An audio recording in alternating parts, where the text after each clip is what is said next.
Things have been changing since we all first met back in the good old days, when there was no doubt but what we were a resort community growing into a destination resort community, and really thought primarily about growing our business year-round. I'm going to ask you to focus on the right-hand side, the community side. Most of our resorts are one part community and one part resort. The ones who have always been around, sort of started out as a community, have that foundation in place. They tend to do a better job on a year-round basis, have a community, but that community deserves its own considerations, increasingly so, as that community is augmented by second homeowners and retirees and folks who all pursue lifestyle that they could only do at one stage of the game by taking a vacation. Now you can buy a second home. You can move there as a retiree. You can make it your vocation. At least most of us think we can and are still trying to test that theory. So there's been shift on the community side, but on the left-hand side, so is the same kind of shift in resorts that when I first started, was a day ski area looking for some lodging and has continued to move in that process. No surprise to you all that as these two groups coexist in the same space and resources become limited, there's some healthy competition for things like beds, for example, maybe the fishing hole or the parking lot or the air inbound and out. And the highest and best use often goes to she or he who can pay the most. Those who are economically independent of the local community end up winning that prize often, which creates a dilemma for all of us, right? Whether as a lifestyler or as part of the workforce. So we've got some new forces at play that we need to be able to recognize and deal with, and this is intended to illustrate that.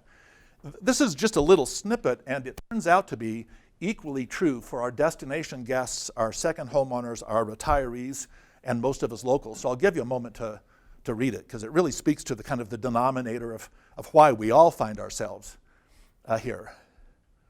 The cart or the horse, if you will. So at one stage of the game, and up until recently, our focus has been entirely on the destination guest. Our research, our marketing, et cetera, et cetera. Now we're seeing tourism as a means to a solid economic, sustainable year-round community for us all. And it expands the conversation, not just to the destination guests, but to the workforce, the residents, their value, the second homeowners, and an increasing number of retirees. The combination of their force and their political influence shouldn't be underestimated, as we need to really accommodate this broader group. So when we bring this down to the kinds of problems that destination marketing organizations are facing, we're faced with that acronym DMO to begin with, which implies that's what we do, destination marketing. But the problems are changing, the challenges are changing. Most of the easy stuff is taken care of, so it requires both public and private collaboration, which means we have to be similarly informed, right? A good source of data that is credible and actionable, shared by everyone, is a good step in that direction. And we hear people talking about sort of an M&M metaphor. It's not just a destination marketing organization, because sometimes we find it more appropriate to be managing the guests who are in-house, especially during peak seasons.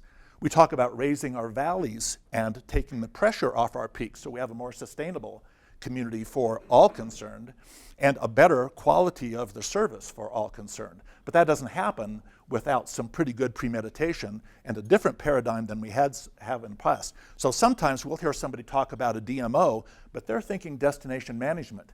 It can include marketing, but it's not just marketing, right? It's what's needed at the time to balance the economic scenario for all of the stakeholders, and that's the scenario that we find ourselves in these days. So since I was here, let's see, I've been here a couple of times now. It usually takes a couple of years for folks to get over me, and invite me back. But you guys, this might be my third year in a row. Gluttons that you are. Eliza and I started talking a year or two ago about how we might cobble together some data in this direction, even though there isn't always the funding available necessary. So we've been working behind the scenes to put together what data do we already have, how can we use it, what other data might be interesting that we ought to be messing around with and trying to check out. And we're trying to build a puzzle that has a picture by adding pieces until the picture becomes clear. We have some of those pieces now, more than we did before, and today will be a day where we share some of those pictures, some of those pieces. We don't yet know that the picture exactly fits, we're going to have to mess around with that over this next while, to the extent you think it's a good idea and support those efforts. So the objective is to make better use of the data that informs both ACRA and its member constituents, try to figure out the additional resources that complement the puzzle, and then figure out how to interpret and apply the data and tell that story and put it to work in a way that you get it. I'm not the guy that does the best job about collecting or analyzing the data, but I usually get the clicker when it's time to tell the story. And so I will be helping a little bit in that context and taking advantage of the smart guys in the room for the rest of it. So there's a sort of scenario that you see at the bottom that moves data to something that's actionable and valuable. This is not just me. This is kind of generally accepted procedure. So I've built a little model, a little metaphor that suggests that we're going to put together and organize this data once it has turned into information that has been informed and is usable. You know, it's consumable in the process. It's a pretty simple metaphor. There's data sources, and for purposes of this conversation, you know, we can look to my right. And there's data users, and for purposes of this conversation, we can look to the balance of the room. Pretty straightforward. Let me make it a little more complicated, because that's what I do. Legacy data sources, the ones that you have used in the past, include the stuff that comes from the city, transportation. You have been working with RRC associates for many years on the qualitative side of the data and continue to do so. You've worked with MTrip and Destametrics, and they are shown up in legacy data sources. Recent data sources are some of the work that RRC is doing, and some of the new players that we have here that have been involved for a year or two's time, and then there's obviously the macro industry data. So what we'll be doing for the balance of the morning is taking advantage of these pieces of information by asking each of their authors to tell you a little story, taking into account much of what we've been able to cobble together so far for that process. The other side of the scenario, the fact base, are the users of the data, and it turns out those are most of you in the room. I want to be clear, if I haven't already, that ACRA is our client, but their use of the data is for their own purposes and also, I think, should be distributed to others in the room who can use the data for their own purposes, right? Not only you members that are lodging properties and do your own marketing, but the other organizations, and I've just made some sample examples of others who might have in common the same data source, and as we use the same fact base, we're more likely to come to the same conclusions together. So that's my tee up to how things have changed, how we're trying to assist you in specific and in general in putting data to work more successfully, and tease up my opportunity to recognize the presenters so far. So you see, organized and wearing pretty much the same faces as their pictures would indicate. Well, and in some cases, maybe not so much. Tom Foley already made reference to, who's taken over Destametrics with Intopia.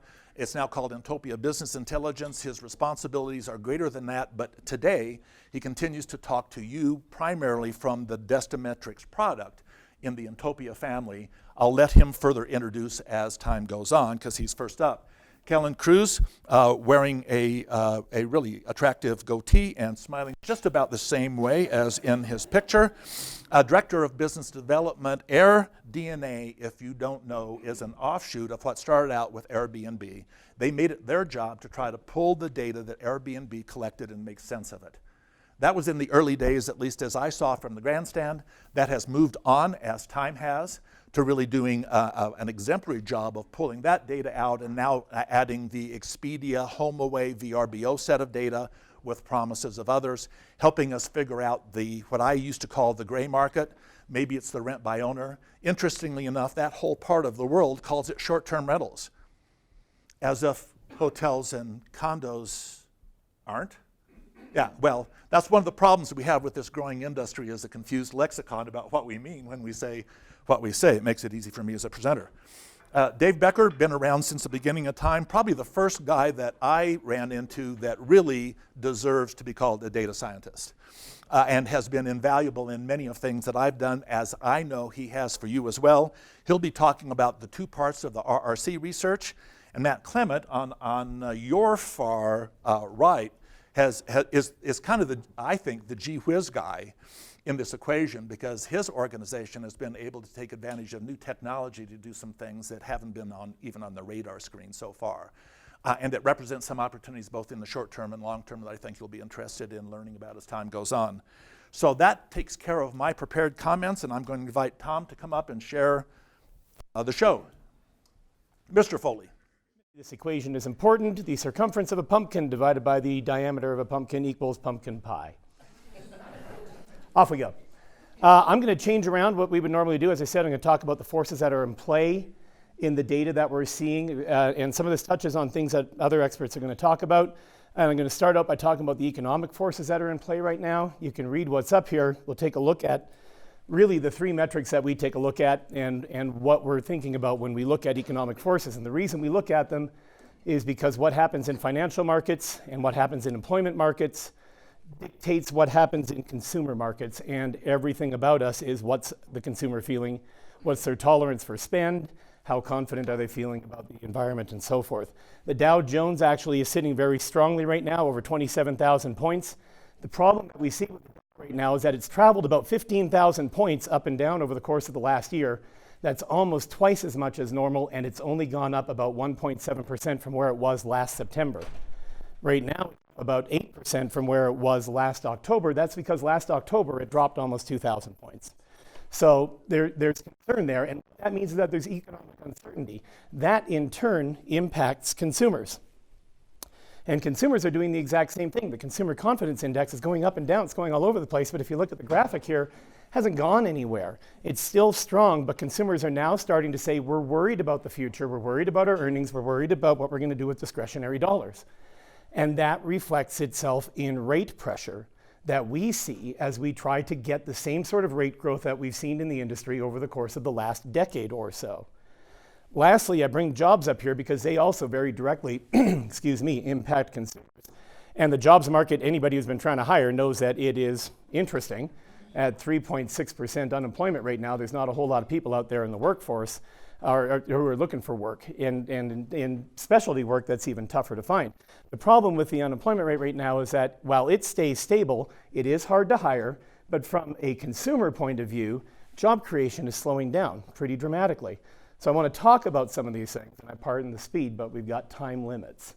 So this is a look at volatility over the course of the last 3 years.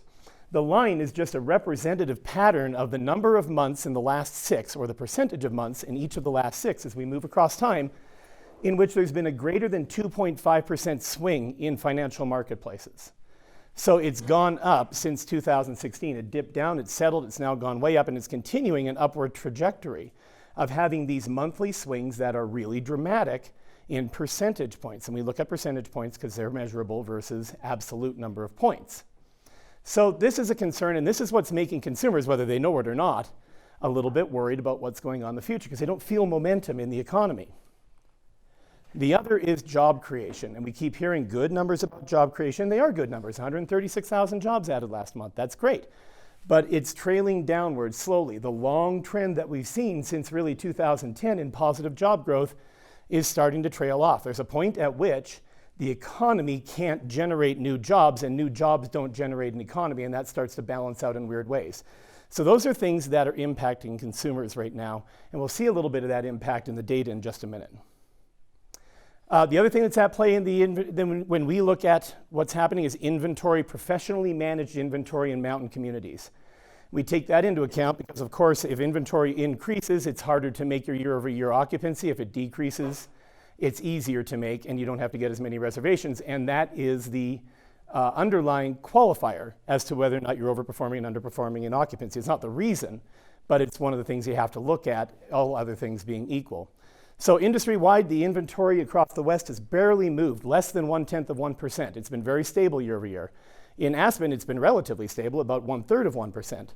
And in Snowmass, we've got new inventory, Base Village, and that's a significant change, and so that's having an impact. So if we take a look at what that looks like, room nights available year over year, the left hand of each data set is this year's inventory, the right hand is last year's, and the yellow dot represents the year over year percent change.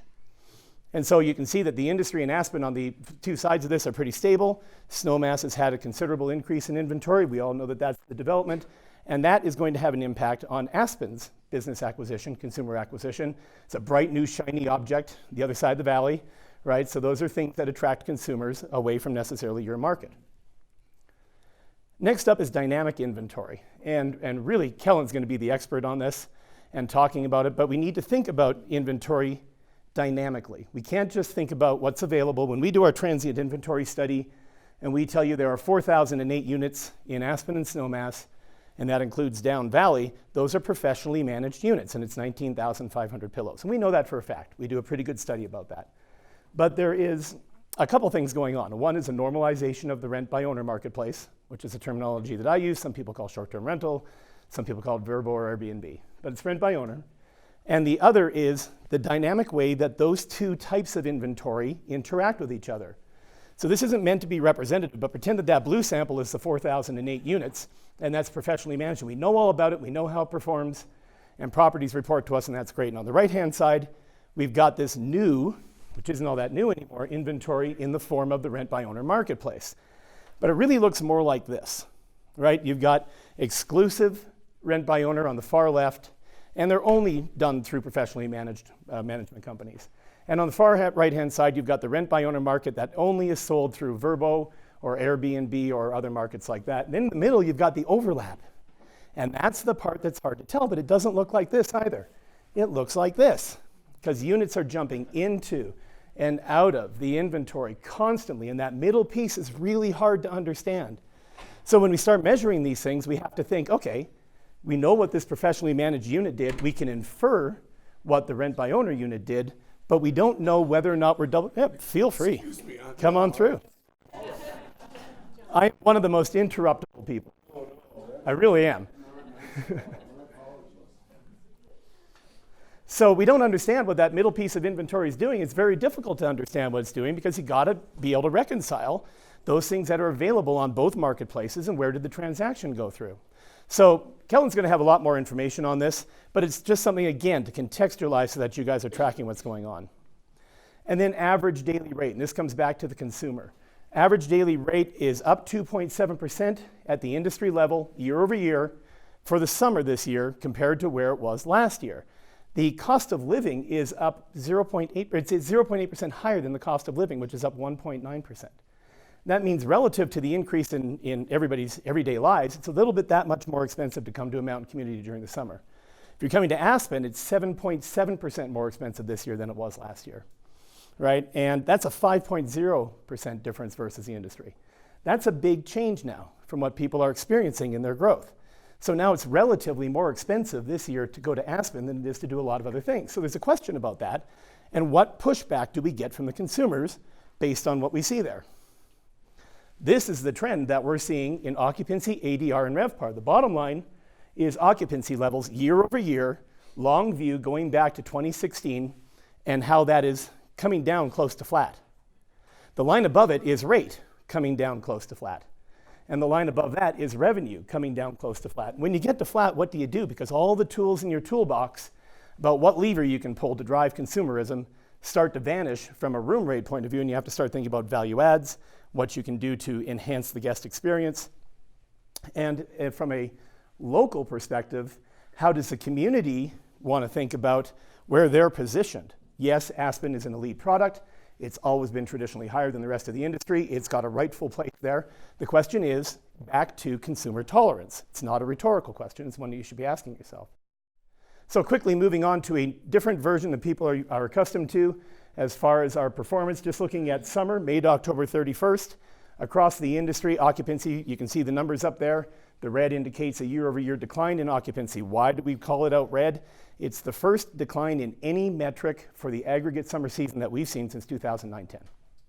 So we're 9-10, or so 2010, sorry. Yeah, I was thinking winter, yeah.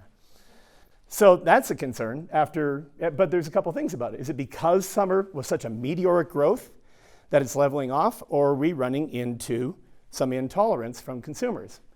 There's more research required to understand that completely. So if we take those industry numbers and we stick them up there and we put Aspen down below, and we're putting green where Aspen overperforms the industry, we're putting red where it underperforms the industry. Summer occupancy in Aspen was down 2.5%, the industry was down 1.2%. Other than that, everything else was up, and in the end, the bottom right corner and the top right corner are really the goals, positive revenue growth. The question comes down to how do you want to get it? Do you want to get it on the backs of occupancy? Do you want to get it on the backs of rate? Or do you want to get it on a combination of both in balance? That's the best world, because then you get two levers to pull if you have to. Stick snow mass up above. Nobody's surprised with these numbers either. And it wouldn't be me if I didn't get into this quickly. So with only just a little bit of time, what I've done is, on the left-hand side, we're now looking ahead at winter, and this is something that we think is really important to take a peek at. Left-hand side is made up of 3 data sets per month: Aspen, snow mass, and then the industry. Looking at October on the far left of the chart, over to April on the right, and then the winter aggregate. This is all on the books transactional data. And right now we're looking at occupancy levels. And the most notable thing here is looking at January and February and March snow mass occupancy, outpacing both Aspen and the industry. And then on the right-hand side, we're looking at year-over-year percent change in occupancy. We shouldn't be surprised to see that snowmass has a pretty good year-over-year change in occupancy, given the new inventory, the attractiveness of that inventory in the marketplace, and the pressure that's being put out there. In the end, right now, Aspen is down 7.2% on occupancy year-over-year for the winter. Snowmass is up 8.6%. The industry is just about flat at 0.6%. What is notable is this is early days. So that's the grain of salt that we put with it, because small numbers can inflate these year-over-year changes. Taking a look at rate, I don't think there's any surprises on the left-hand side here either, that Aspen is more expensive than snowmass in the industry. That's a pattern that we would expect to see. Year-over-year change in rate, once again, we're seeing that snowmass has an opportunity to lift up their rate dramatically from where it was last year based on a lot of that new inventory. But Aspen is overperforming both snowmass and the industry on rate on the books for the winter season. And the big shot is looking at revenue. As presented by year-over-year change in RevPAR, and we've got Aspen down just slightly, 1.2%, snowmass is up, the industry is up as well. So it is early days, there's some balance to be made, but this is a change in typical patterns. If we were to go back and look at long-term views, there's that long view report that we produced for you guys, and take a look at how these two destinations, Aspen and snowmass, have compared against the industry, we'd see that this is a change. And so that's interesting. Part of it might have to do with some of that rate tolerance we were talking about, what I was talking about consumerisms. Some of them has to do with changes in inventory and marketing efforts around the destination. I think I was at 12 minutes. You are at 12 minutes. Hot dog. Takeaways, I won't bother going through them all. The punchlines of the takeaways are in bold, then a few details underneath it. With that is probably one of the fastest I've done. You can get a hold of me here. Kellen's next up. Thanks for your time.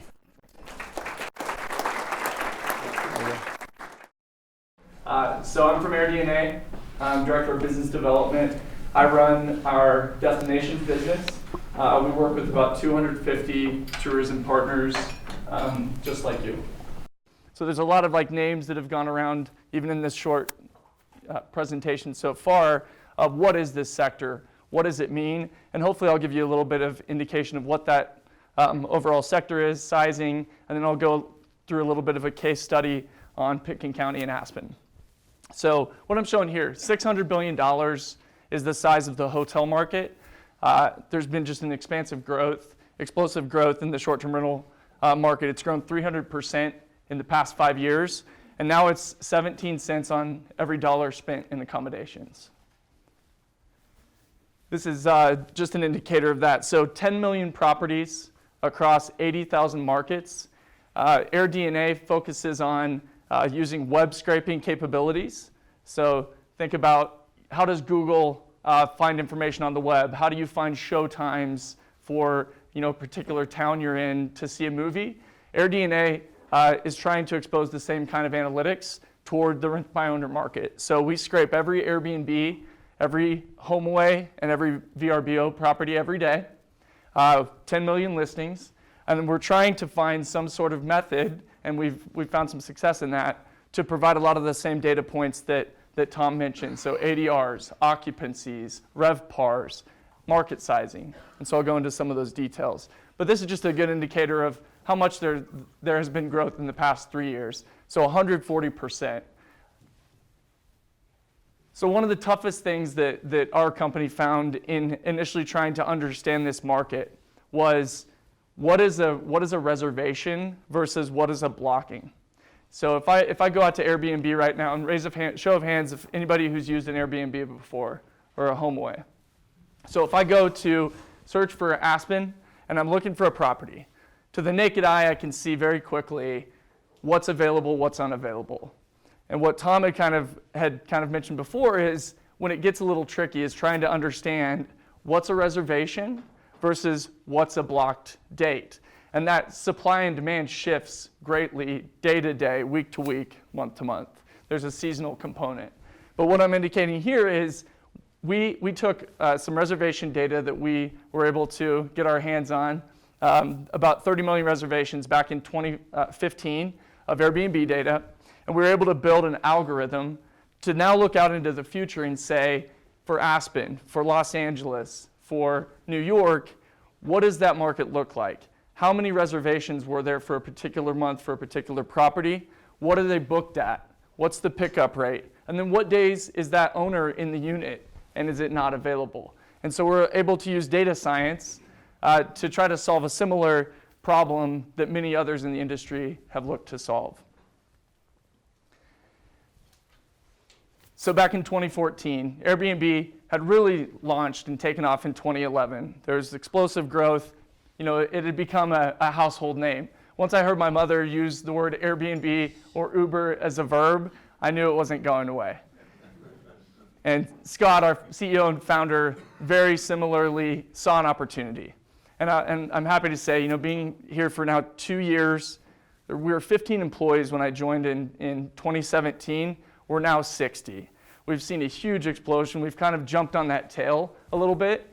But as we've moved along, data science can't cure everything, and we've run into much more complexity.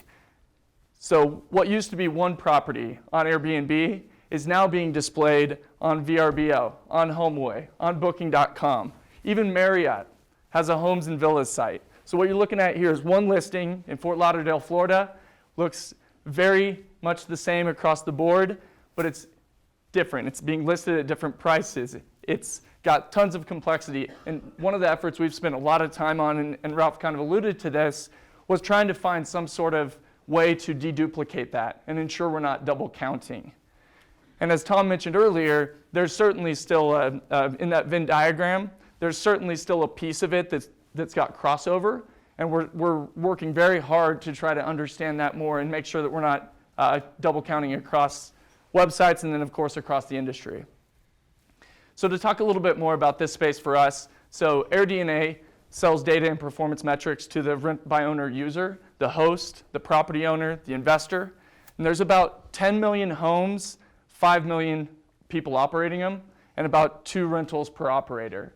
Our goal today is, of course, to provide those data and analytics to the individual user. That's about 60% of our business. We've built a really nice software as a service tool online called MarketMinder to help with that. The other 40% is what I focus on, the destination marketing organizations, the hedge funds, private equity clients, investors, enterprise businesses who are spending $500 or more a month to understand this business. And ACRA, of course, is one of those clients. So quickly, some of the key performance metrics and the key competitive dynamics that we can offer. One is market intelligence. Where are the properties? Where are they located? How much are they offering per night? What's the ADR? Occupancies. Of course, in a world where the supply is shifting and that denominator of total available properties is constantly shifting, we're really trying to keep our eye on the prize and understand the true occupancy and only counting occupancy if a property is truly available. And that's where data science has really helped us. Benchmarking. You'll see our trend report here, which looks very similar to a STAR report. This is for Pitkin County. So we're offering, trying to look each month, year over year, to understand the movements of all of these metrics from RevPAR to ADR, revenue, et cetera. Guests. So we've tracked every review that's been left on Airbnb for 7 years. What we can do with that data is to take each profile of that self-described profile and connect it to the property that guest stayed in. And that's a rich data set to folks like ACRA to understand better where guests are coming from and do a bit of guest attribution. Demand outlook, pickup rate. We can look 6 months out based on real actual data. By scraping those calendars on Airbnb, we can see how many of the 1,800 properties in Pitkin County, how many are available for Labor Day weekend or for the next big music festival. And just in summary, we're looking at property locations. We're looking at the areas that these properties are most popular. Where are they popping up and going away? Sizing analytics, tax revenue and optimization is a big one now. And then, of course, competitive benchmarking. What does Pitkin County look like to neighboring areas or other tourist destinations? And I'm going to do a quick run through of Aspen. I was going through a drive around with my wife last night, and she said, why is the sea? What is the sea? And I did struggle with showing this. So the sea itself is a market grade. And this speaks to what facts and data, and as Ralph alluded to, fact-based decision-making can do.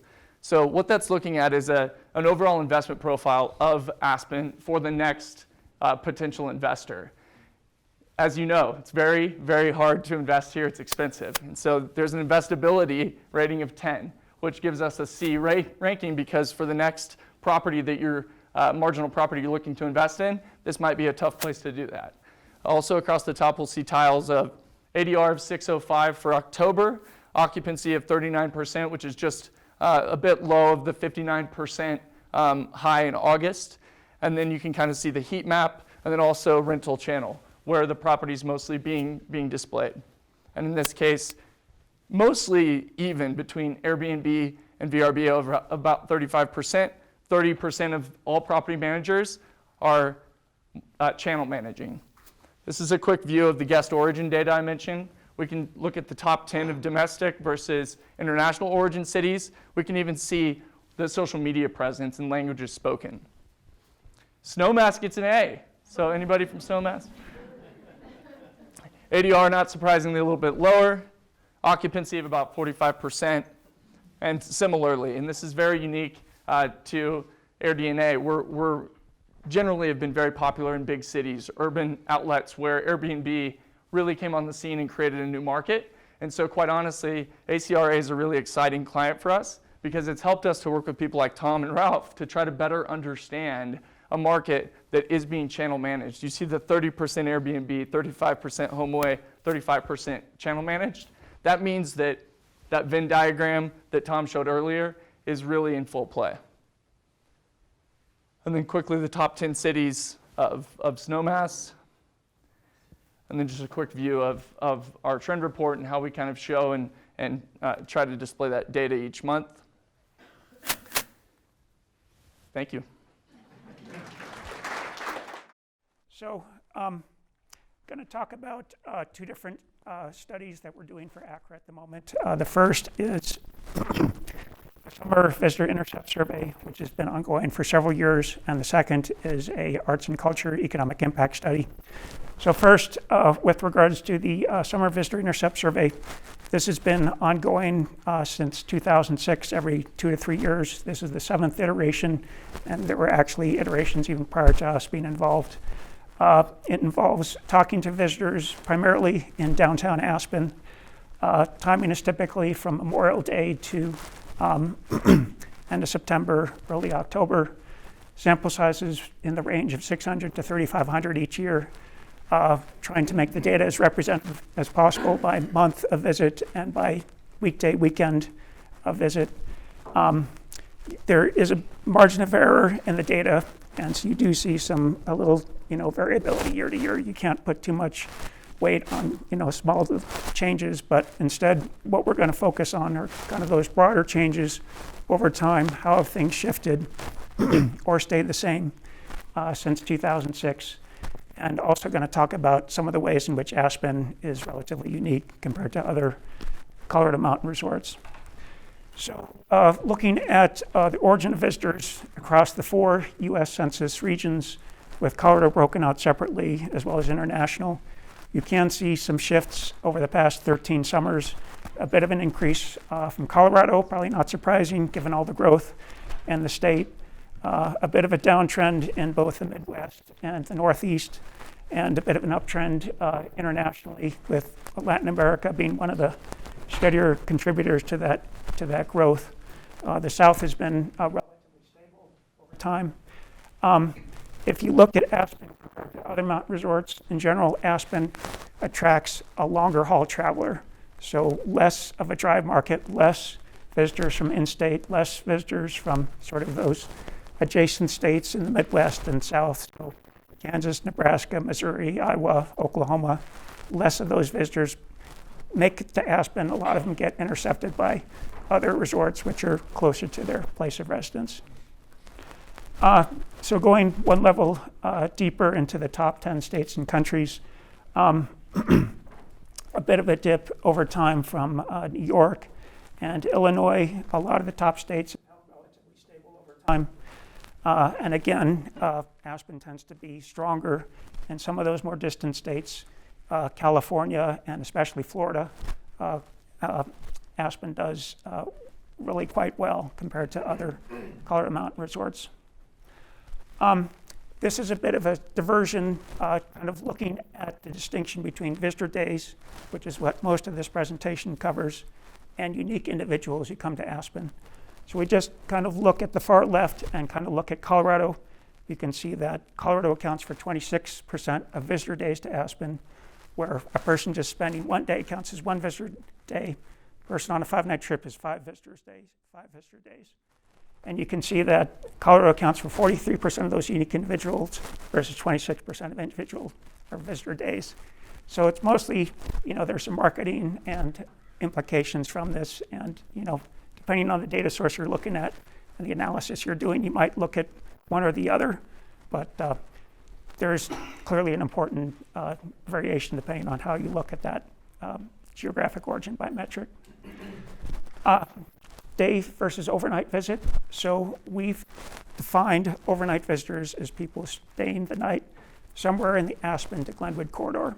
And you can see on the top that those overnight visitors account for 92% of visitor days in Aspen. Day visitors account for 8%, highly steady over time. The lower chart looks at the same data from the standpoint of individual, unique people coming to Aspen. And you can see that day visitors account for 28% of those unique individuals.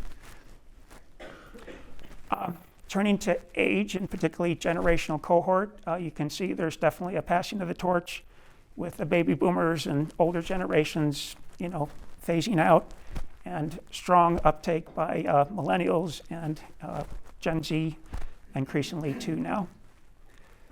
So that's encouraging given the cost of Aspen, that that younger generation is able to pick up the slack. In terms of income, some ebbs and flows over time. There's some survey methodological issues which can affect this data, but in general, a high degree of stability. Not surprisingly, Aspen tends to attract a more affluent visitor profile, a higher concentration of visitors in the 200,000 plus income group. You do see a high degree of repeat visitation to Aspen, so about 40% of Aspen visitor days are attributable to people on their first summer visit to Aspen. 60% have been to Aspen before. The share of first-time visitors is actually a bit high in Aspen compared to other resorts. Probably not surprising given that people have to come further to Aspen compared to other resorts. And then if we look at seasonal crossover of previous winter trips to Aspen, most folks have not previously visited Aspen. 59% have not visited Aspen in the winter. Roughly 40% have. And then kind of tied in with the sort of greater geographic long haul travel associated with visitors coming to Aspen, you do see the importance of flights as a mode of travel to get to Aspen. On average, over the past several years, about 60% of visitors have flown as part of their travel to Aspen, with Aspen Airport accounting for a little over half of that flight traffic. DIA being very important as well. Some folks flying to Eagle, Grand Junction, a relatively small share. And then you've got 40% traveling by ground. relatively, some volatility again, but generally those patterns have stayed in the same ballpark over the longer term. There is a more fly emphasis to Aspen than you see at other Colorado Mountain resorts. In terms of primary reason for choosing Aspen, a wide variety of reasons led by sightseeing, recreation, climate, visiting friends and relatives, restaurants and dining, shopping, arts, music, and culture. Obviously, a whole variety of offerings. Many people participate in multiple different activities, as we'll see in the next slide, but clearly that's one of Aspen's strengths, is just the smorgasbord of offerings available, which can attract a variety of different visitors. And this illustrates some of the activities that visitors participate in: dining, hiking, maroon bells, gondola ride, among the more popular activities. So this will touch a bit on what Tom and Kellen were talking about, a couple of slides about accommodations for those overnight visitors. So historically, about 70% of overnight visitors to Aspen have stayed in Aspen proper, another 3 to 4% at Highlands or Buttermilk, about 15 to 20% have stayed in Snowmass Village, about 10% staying down valley. Relatively stable patterns over time for these. In terms of the accommodations mix, on the left-hand side, we've got that rental lodging segment, which has been about 60% or so, 57% of the lodging mix this past summer. So this is what Tom and Kellen were focusing on, including the hotels and the rental condos, as well as the individual bedrooms in those rental condos. On the right-hand side, that remaining 43% stayed in unpaid lodging this past summer, with 19% staying with friends and relatives who live in the area, 15% in second homes. There has been an uptrend over several years in campers, tent campers, 5% this summer. Also a bit of an uptrend in RVers at about 3% this summer. So kind of turning to sort of people's experience in Aspen and how they would evaluate that, you can see that most folks are very confident that they'll come back to Aspen in the next 3 years. 70% say they're extremely likely to come back.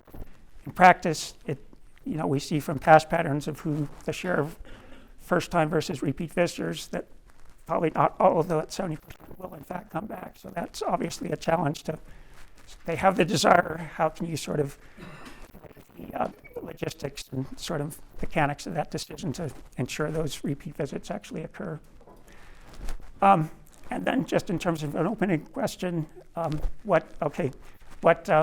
there any comments you'd like to share about your experience? I would say the two main themes to sort of come out of this are affordability related to lodging, restaurants, shops, as well as transportation, local transportation issues, traffic and parking especially. So now we're going to just quickly touch on the arts and culture study. This is a study designed to look at the economic and community impacts of arts and culture in Aspen Snowmass. It's jointly sponsored by ACRA, the City of Aspen, Snowmass Tourism, and these 14 arts and cultural organizations.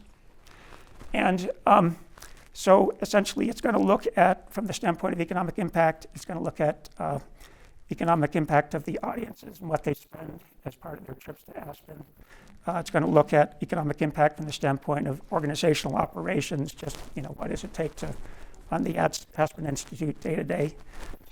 Also looking at, to some degree, second homeowner purchase decisions. How much has arts and cultural factors influenced that decision? And then also looking at other factors such as what are the contributions of these organizations and other arts and cultural entities in providing educational and volunteer opportunities and other sort of opportunities for the local communities. This is a year-round study. It started this past May. It'll continue through June, and so we'll be able to present results there. So far, the focus has really been on conducting surveys amongst those 14 different arts and cultural organizations to understand their visitor profile and what they spend. So looking forward to probably coming back several months from now to recap the results from that study. So with that, I'll turn it over to Matt.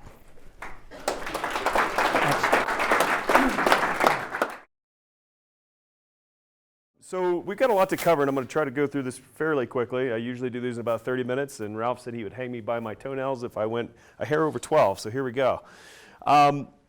So we're going to talk a little bit about Colorado and Aspen and visitation to primarily Pitkin County for just overall visitation, as well as how that compares a little bit to the state of Colorado.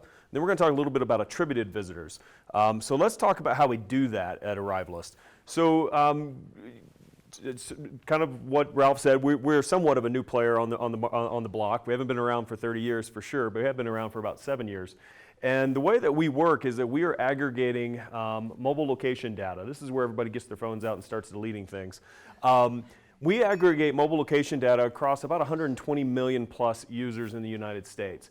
And we do this primarily through apps. So a lot of our apps on our phones are passing aggregated, non-personally identifiable information where companies like ours can take that in an aggregate form and make sense of it, to provide insights to destinations like Aspen or the state of Colorado.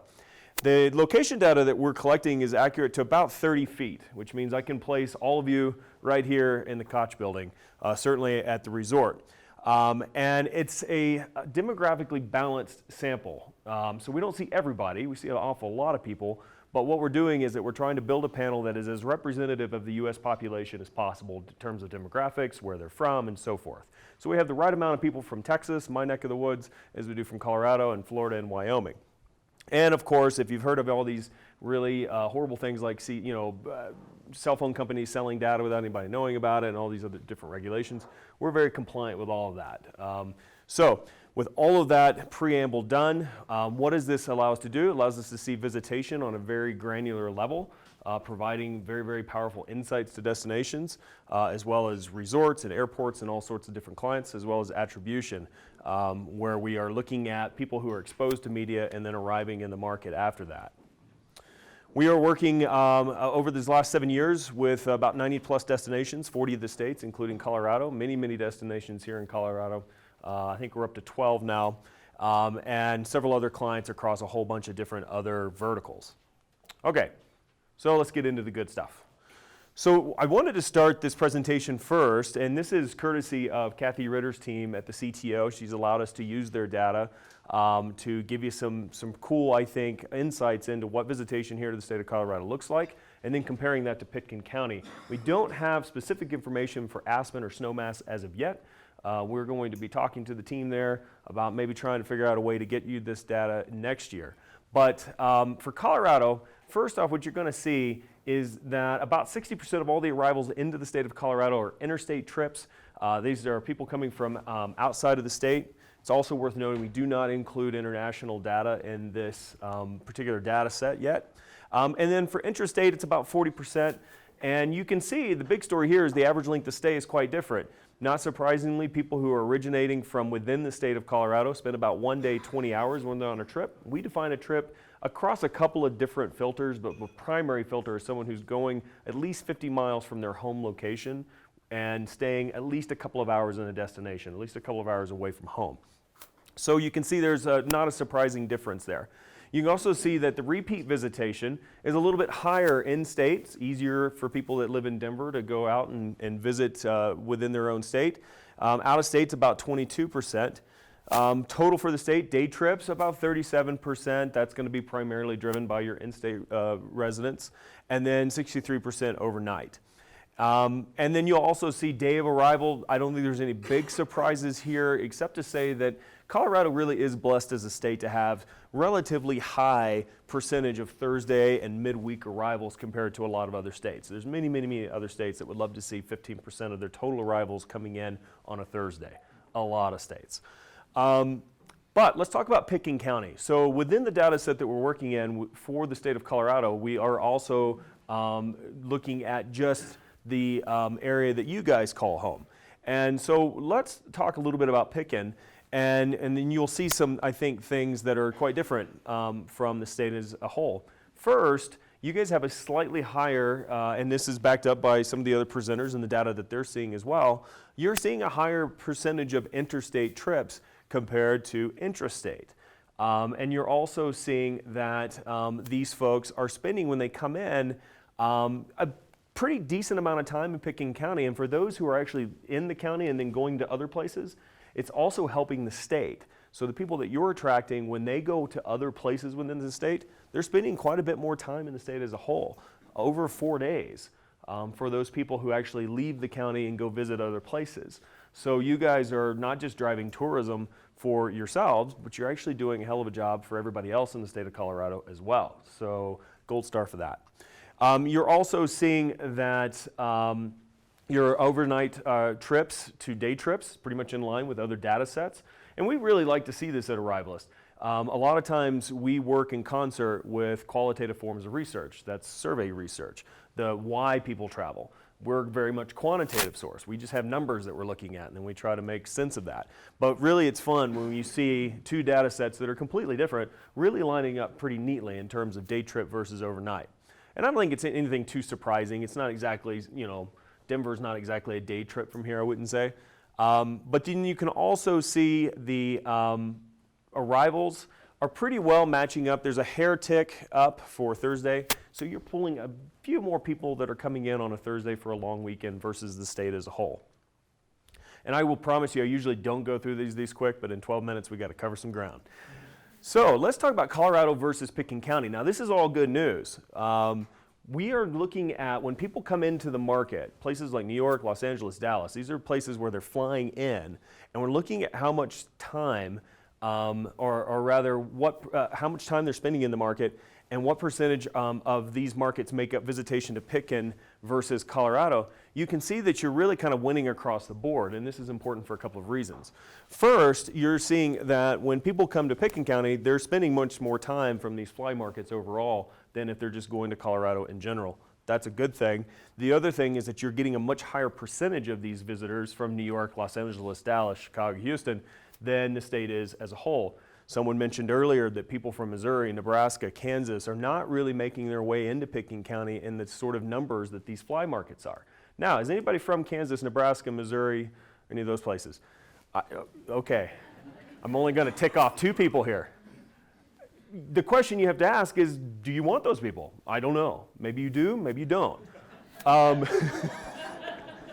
Why would I say that? Well, because I'm very blunt, folks. The reason is that a lot of places in Colorado, small mountain towns like yours, and a lot of other destinations that we are working with, places in California, are really having to begin to take a very tough look at sustainable tourism. They're having to look at volume versus visitor spend, and they're trying to, exactly as what was mentioned before, play that balance. And what you guys are seeing is that, right or wrong, you're pulling in greater volumes of folks from markets that are very high value. We see this across the country.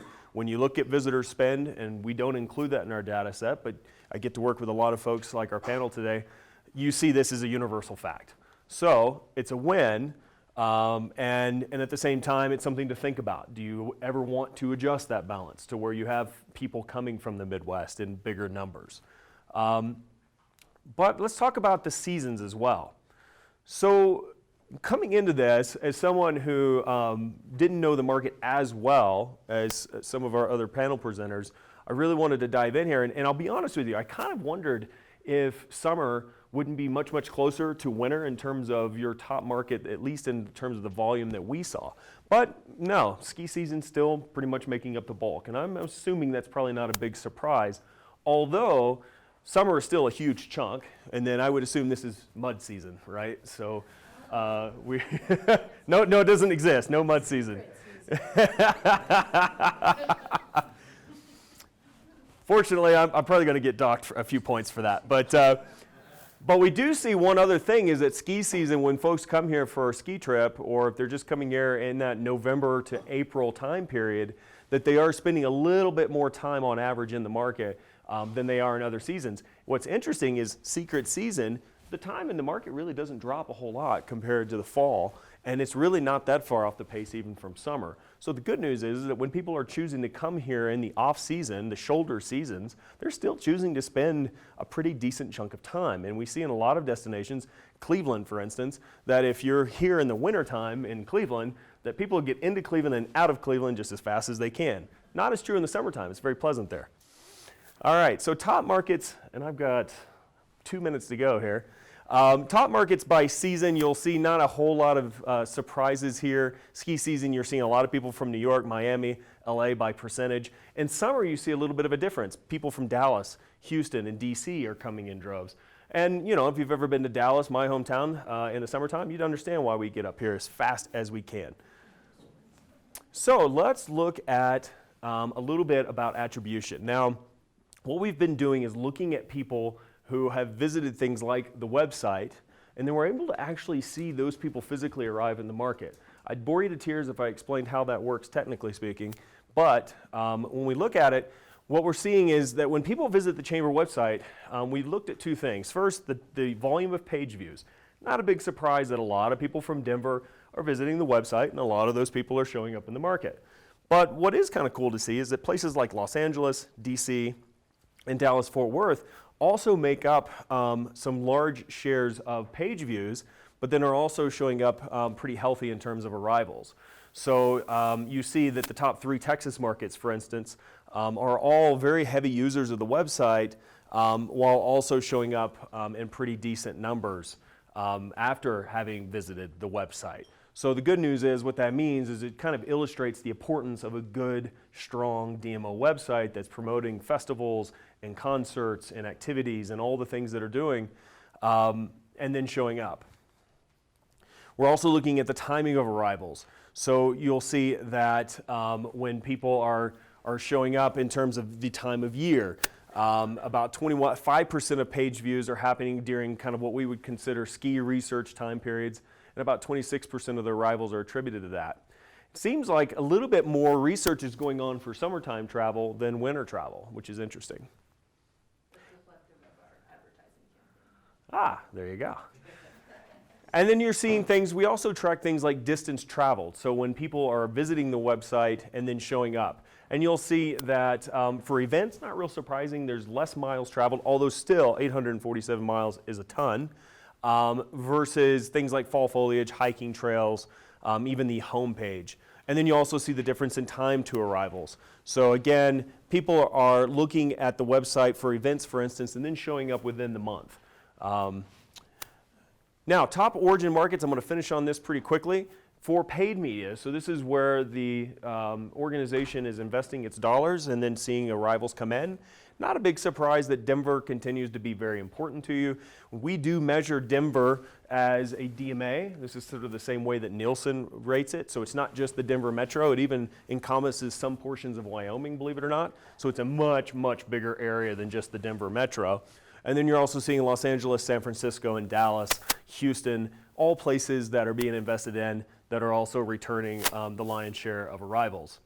The other thing is that you're seeing that the time to arrival is really pretty good. Generally speaking, about 67% of people who are exposed to paid media are arriving within 30 days of initial exposure, which means when the organization is doing campaigns in early or late spring to influence summer travel, that return on investment is not taking a very long time to come back to you. And so with that, I thank you for the time. I think I'm only over by about 30 seconds. Hopefully no hanging by fingernails. Thank you.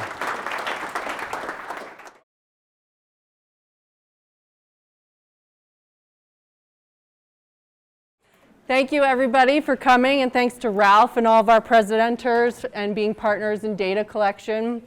I'm Eliza Voss. For those who don't know me, I'm the Director of Marketing for the Aspen Chamber. Happy to be here today to take you through some of our 2019 successes and initiatives for 2020. Just as a little reminder, ACRA has been destination marketing on behalf of the community since 2000. In 2010, we successfully passed the lodging tax to 1.5%. And today we're sitting with a budget of about $2.8 million, which I think we can all agree is a sign of a healthy and established tourism economy. The work we do as destination promoters is touching all aspects of the community, both directly and indirectly. So we're involved in conversations surrounding transportation, both into and around the destination, as well as, of course, the employee housing, gray market connection. And in a mature destination like ours, this means we're well poised to shift some of our attention away from inspiring travel to balancing the quality of life with economic benefit, similar to the themes that Ralph touched on in his presentation. So really being intentional with our work as a destination steward, this is how we can quite literally shift gears from marketing to a management organization. Why, you might ask, is managing our destination so important? With travel and population growing worldwide, we are seeing destinations on a macro level being loved to death. And that, coupled with the social media effect and everybody just doing it for the gram, are making some real impacts in our destination. So on the left, we have what the Instagram influencer wants you to believe Conundrum Hot Springs looks like. On the right is what the reality was prior to the U.S. Forest Service implementing the permit system. And that's just a really real example of why it's so important to manage our assets that we have here in Aspen. A couple more trends at a macro level are that today's traveler is demanding sustainable initiatives. So it's no longer a nice to have, but a must have. And the visitor experience should be positive and authentic. So you can see here a Polish motorcycle group that came through this summer, and they're standing with our Aspen City Limit sign. And our visitor center ladies were fielding questions all the livelong day about how people could get their picture taken with the Dumb and Dumber Welcome to Aspen sign. This sign does not exist, so we went ahead and created an opportunity for these people to have kind of sense of arrival and get their moment here in the sun. So with these trends appearing on a global level, destinations around the world are taking advantage of the opportunity to move towards management and sustainability. For example, Travel Oregon established the Forever Fund, and that's a fundraising effort for both tourists and locals to make long-term impacts in their state to continue to keep it as a good place for people to live and work and visit. And as Coloradans, we're very lucky that the Colorado Tourism Office, one of our industry partners, created a roadmap for the entire tourism industry within the state, not just their office. So what do destination and management and sustainability look like in Aspen? First, let's just take a snapshot of where we are in 2019. We're seeing some great improvement year over year in sales, lodging, occupancy, and average daily rate year to date. So we can see we're not in a position where we really need to be going after people. They want to come to Aspen, and now our job is to sustain that interest and transition from marketing to management and really be intentional about the experience the visitor can have when they come into our area.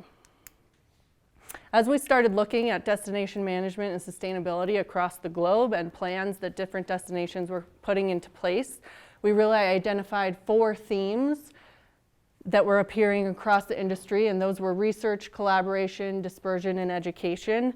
And we really focused our work under those 4 lenses, and that's both for 2019 and as we look ahead into 2020 as well.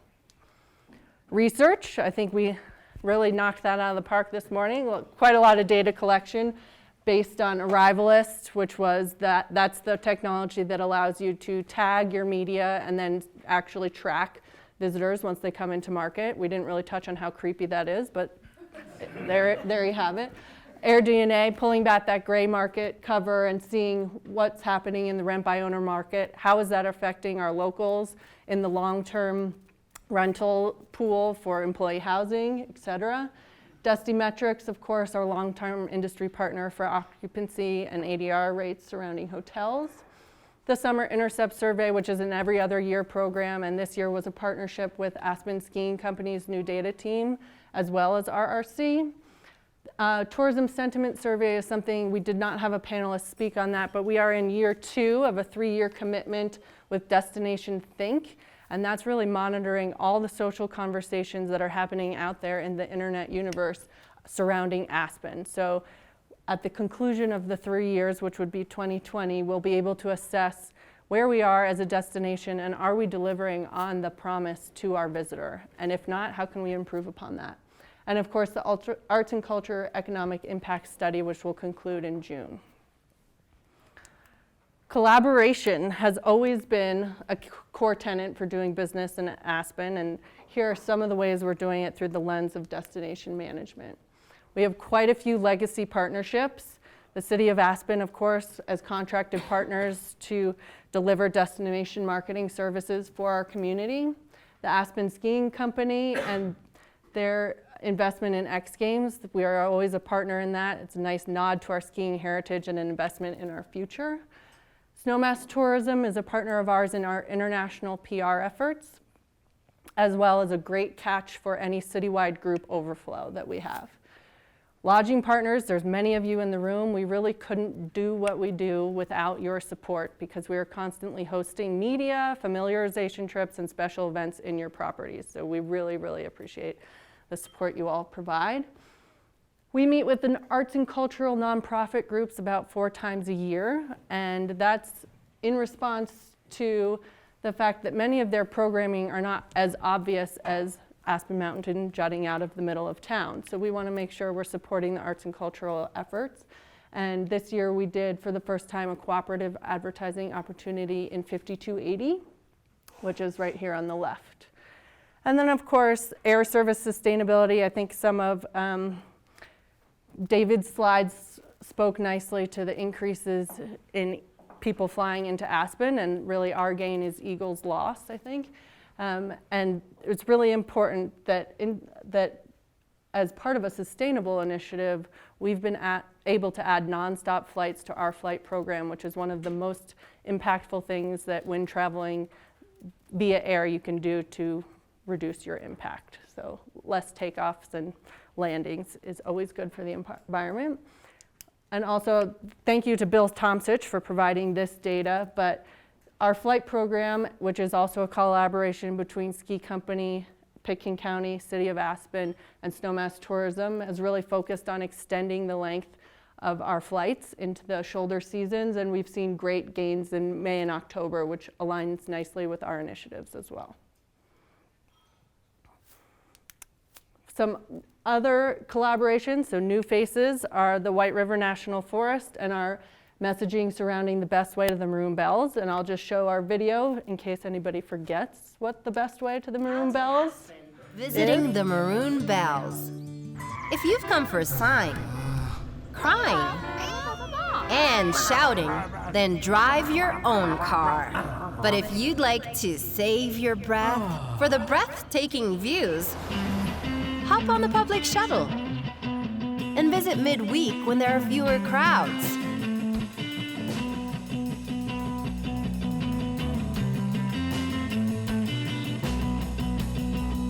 Don't get marooned outside the Maroon Bells. So we added that video a couple years ago, and then this year we edited our content on the Maroon Bells webpage to really be digestible and really short and snappy, and we've seen page views increase to that webpage 400% this year. So people are really accessing that, and we hope to be spreading the news about the best way to visit the Bells midweek and on the bus. Colorado Tourism Office is a longtime industry partner. In 2017, they launched their Leave No Trace campaign, and this year they offered the opportunities for destinations around the state to join them in those efforts. So ACRA joined as a Tier 2 partner, which means they provided training to all of our visitor center staff on the Care for Colorado principles. And the ladies and gentlemen in our 4 visitor centers around the community have interacted with about 130,000 visitors to date this year. And so they're just disseminating that information directly to those guests, as well as having the Care for Colorado principles posted on the physical structures as well. The Colorado Tourism Office also offers opportunities for our group sales team to train international tour operators in the market. So they really give them the best tools to sell Aspen as a destination to their clients directly. Bauhaus 100 Aspen, here we are right here in a buyer-designed campus, and we were a sponsor of the Bauhaus 100 Aspen, which was celebrating 100 years of the German Design School. and its influence in Aspen, with Walter Pepke inviting Herbert Bayer to be basically the architect and designer for Aspen. That was spearheaded by Lissa Ballinger, heavily supported by the Aspen Institute and various arts and cultural organizations. It was a great community-wide celebration, from the Winter Skull sculptures all the way through the ball at the Wheeler Opera House in June. And we're really proud as a sponsor of this event for the PR coverage that we gained through our team at Promo Communications. We landed in Monocle, New York Times, Hemispheres, Departures, and that really speaks to the authenticity of Aspen as a destination, that we have these huge cultural roots, and it was being celebrated the world over as a result of these PR efforts. So really pleased with that. Another new initiative in 2019 was the collaboration with City of Aspen and the Aspen Ascent Symposium, which was born out of the previous City Council's uphill economy goals. And the symposium really provided us with an opportunity to participate in panel discussions surrounding our rich heritage as a ski destination and how we can carry that history forward with a commitment to preserve our environment and potentially develop tactful programs and bring industry back into Aspen with the uphill economy goals. And in the similar vein, we really want to honor our mountain biking roots as well and our enthusiasts, and we're working together with Snowmass Tourism, the Glenwood Springs Chamber, and Aspen Skiing Company to hopefully achieve gold level status in 2020. And that would be important because Roaring Fork Mountain Bike Association also has international influence, and it speaks to our quality and our commitment to sustain and celebrate our destination-worthy and locally serving trails on an international level. So more to come in January with that.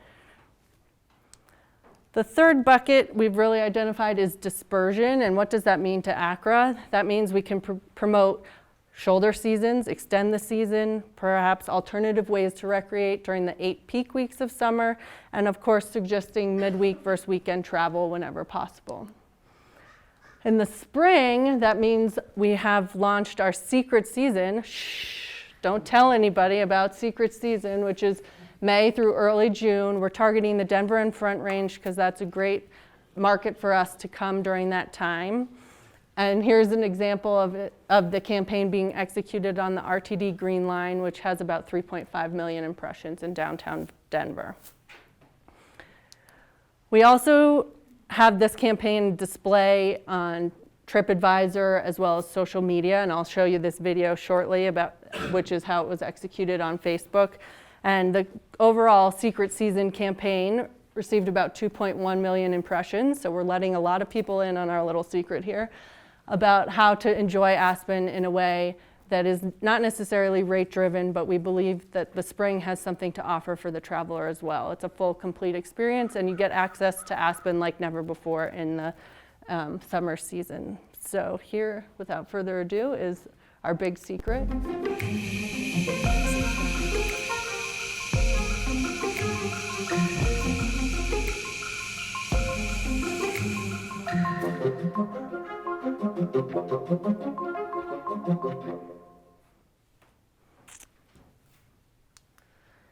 So our group sales department is also mirroring our efforts to extend the season, and we had a huge win this year with that extension with welcoming Earth's Call, a large group, into the resort in May, supported by having air service available in May, as well as the cherry on top was really that this group had similar goals as our community with climate action in place. So we're really thrilled to have our leisure traveler and our group sales kind of mirroring the same efforts.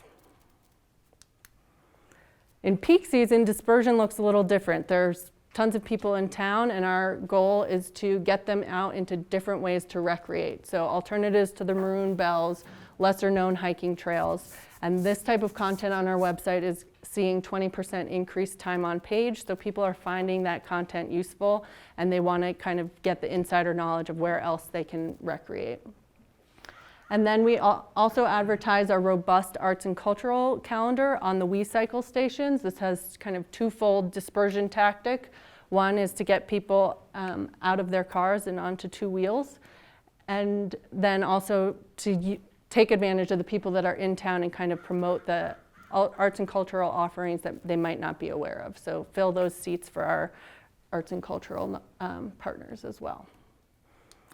And if spring is secret season, I think that September weekends are no secret to the general public. So we're trying to mitigate that congestion, and to do that we promote midweek getaways in the fall. And here's a graph that just illustrates how the peaks and valleys in September aren't as deep in 2019 as they once were in 2011, which we can really attribute to being intentional with those marketing messages, having extended air service, and celebrating what Mother Nature gives us each September.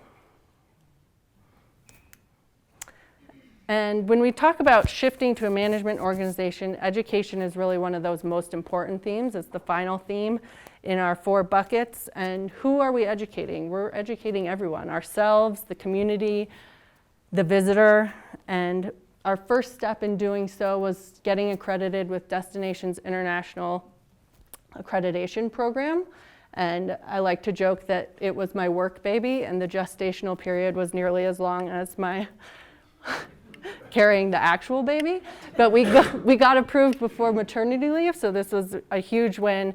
And this step really proves that we're ready to kind of shift from inspiring travelers to managing our assets. And one of the first steps we took to managing our assets was educating the public with our how-to campaign, which has been going for about 2 years, and we continue to add content and evolve that content.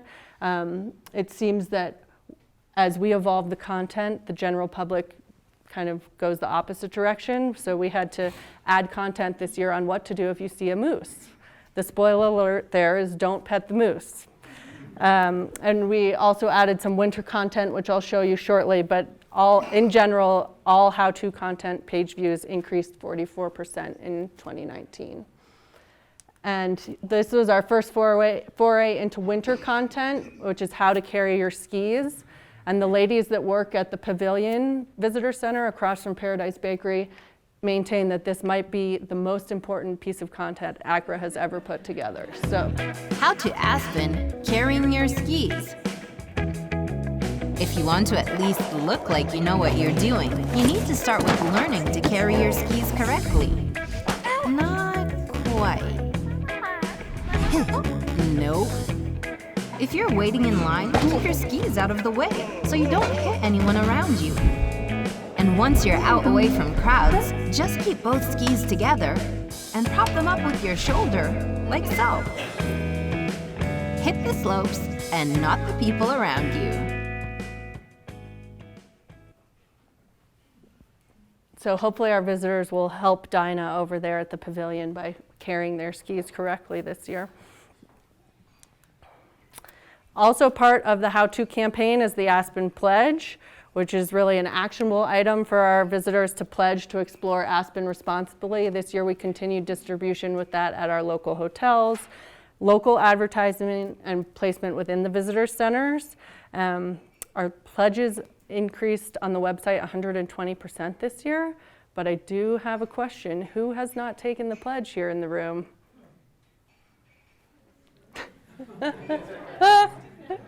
We can go ahead and do an abbreviated version. So I pledge to explore Aspen responsibly. I will venture into the great unknown while staying on the known trails. I will take awesome selfies without endangering my selfie. And I will not ski in jeans. So PR coverage for that was also very successful. We landed spots in the Washington Post, New York Times, and Travel Age West, thanks to our partners at Promo Communications. And that's really kind of illustrating that sustainable travel is really a macro trend, and lots of people are kind of adopting this. Social media. As a travel promoter, we're definitely part of this social media problem. There's really a reason people's Instagram feeds are filled with aspirational photos and jealousy-inducing blocks of pictures of Tuscany and the Northern Lights. So this summer, we consciously made a shift to use our social media as an educational tool. launching the Tag Responsibly, Take the Aspen Pledge campaign. And this actually came out of part of the discussion at the Aspen Ascent conference as a suggestion for us. So we were really excited to put that into play. And that's a way to protect kind of the wild places or the lesser known locations by using the geotag, Tag Responsibly, Take the Aspen Pledge. And it also has that nice call to action in the geotag. And I nearly fell off my chair on maternity leave when I saw Simi Hamilton, our local Olympian, used the tag. So it's not just us. The general public is adopting it, and we're really thrilled about that. As always, mirroring our leisure efforts, the group sales team is positioning itself as the best first point of contact for meetings, events, and groups in Aspen. As the local experts, they're able to educate the groups who are interested in coming into town on better price points or time of year that would meet that group's needs. And we're really thrilled at how much local business that group's team is able to refer to our member businesses. We have supported about $1.8 million in group lodging into the destination this year, which is a huge achievement for our group. And finally, even the best content in the world isn't that great if nobody can find it. So how are we distributing this content? We've got some old school methods, seasonal brochures that are out and about in the community, as well as the welcome centers around Colorado. There's 10 of those that are run by the state. And new school, we have added some artificial intelligence technology to our website. You'll see Diana, the real live version on the left. And in the middle, we have the digital Diana. She's our chatbot on aspenchamber.org. And her job, this year, we tasked her with increasing our newsletter subscription rate. We used to collect about 5 new newsletter subscriptions each day. She's up to about 27 or 28 a day, which is excellent. And kind of to marry that with getting the content out, we redesigned our newsletter so that the emails Diana is sending out really are the most beautiful, and we've seen incredible open rate for those emails of 68%. Industry standard is about 20%, and the click-through rate from the opened emails is 44%. So we are spreading the news as best we can. And that concludes our 2019 initiatives, and as we look toward 2020, we'll really be focusing a lot of our work under those same buckets. 2020 through 2023 is going to be a new strategic plan for ACRA, so we're in the midst of drafting some super high-level goals, and then we'll use these 4 themes to inform the tactics underneath those goals. And we'll just go through some of those ideas that we have for 2020. Of course, research, we'll continue with that. We can't manage what you can't measure, so we're happy to continue measuring with the partners we spoke about, AirDNA, Arrivalist, Arts and Culture, Decimetrics, and Tourism Sentiment, and we're also exploring some new vendors. AirSage is a vendor that's able to track visitors' movements within a destination. Again, super creepy, but it exists, so why not use it? Is the day visitor behaving differently from an overnight visitor? Where are we seeing them visit the Maroon Bells, Independence Pass, etc.? VisaView is a data collection based on credit card spend, so we could track how much out-of-town credit cards are spending in our restaurants and shops and how that's impacting those restaurants and shops' ability to donate back into the community. So really looking at the full picture of the balance of the quality of life as well as our traveler impact.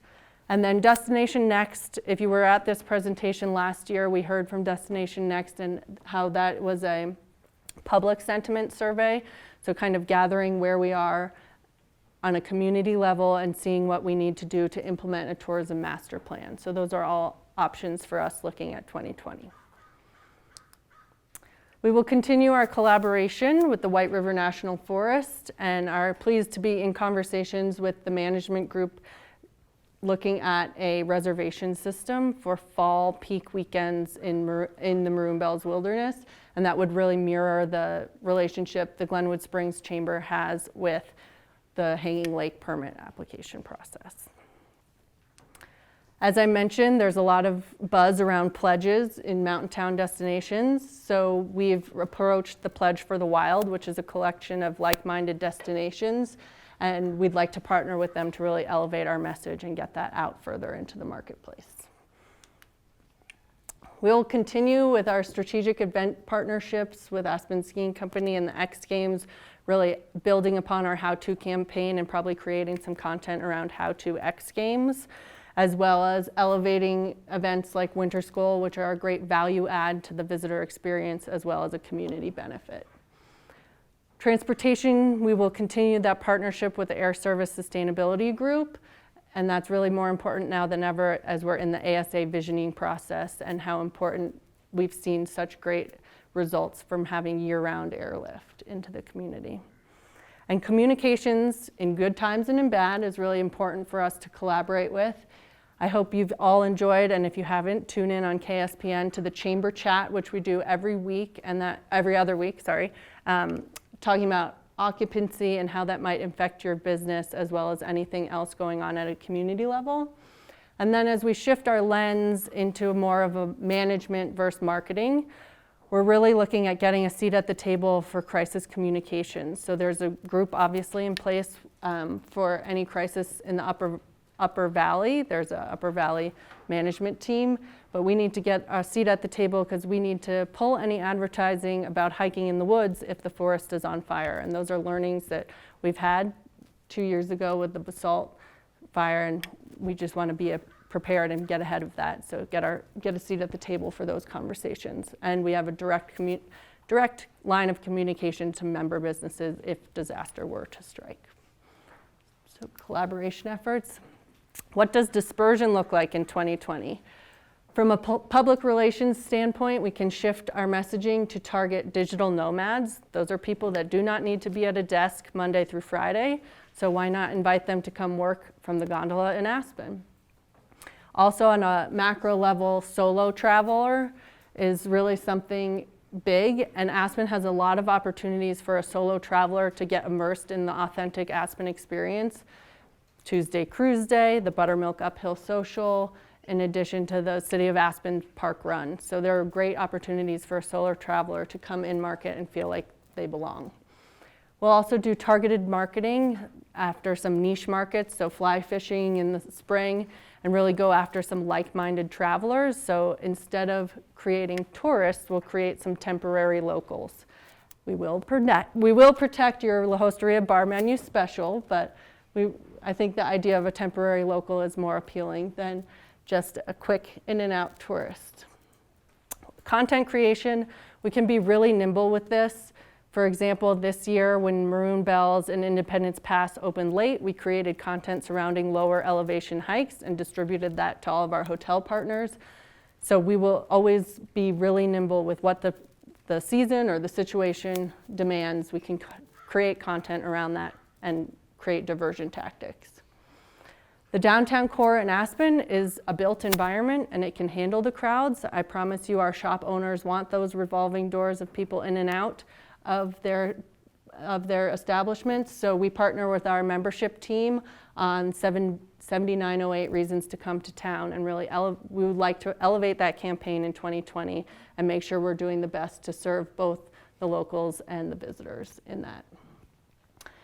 We're doing some advanced promotion, further in advance than we've ever done before. On the right, you'll see they are called spectaculars. They are spectacular in Times Square. They're running right now, and it's the earliest promotion we've ever done of spring. So it's hard to see, but it's live from Times Square.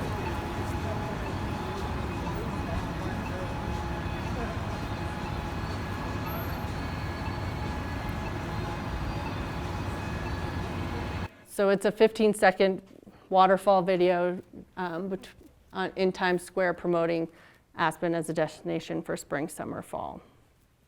And finally, our sales team will continue to push shoulder seasons and need periods and promote the best way to enjoy Aspen as a group. Our final piece is education, looking at 2020. AspenChamber.org is poised to relaunch with a new look within the next month. So we'll be kicking off 2020 with a fresh, clean way to distribute content and educate our guests as the best first point of contact. The Defy Ordinary campaign will evolve in 2020 to really mirror some of those sustainability initiatives that we've talked about. We'll continue to leverage social media as an educational tool, pushing out how to, the pledge, and Tag Responsibly campaign. We will do a little shift from marketing only in our feeder markets to educating those folks that are already in town. So we see that the 8 peak weeks of summer are pretty busy, so we should reach the people when they're in town with that how-to campaign and the pledge. And our group sales team is providing corporate social responsibility opportunities to the groups that they are hosting in market as a way for them to give back to our destination. And that can look like working with Lift Up or the Roaring Fork Outdoor Volunteers. So that concludes our 2020 programming. Oh, sorry. How could I neglect that we have recently hit 100,000 followers on Instagram. So that's a great place for us to be educating those people out in the world. So that concludes our initiatives, and I do need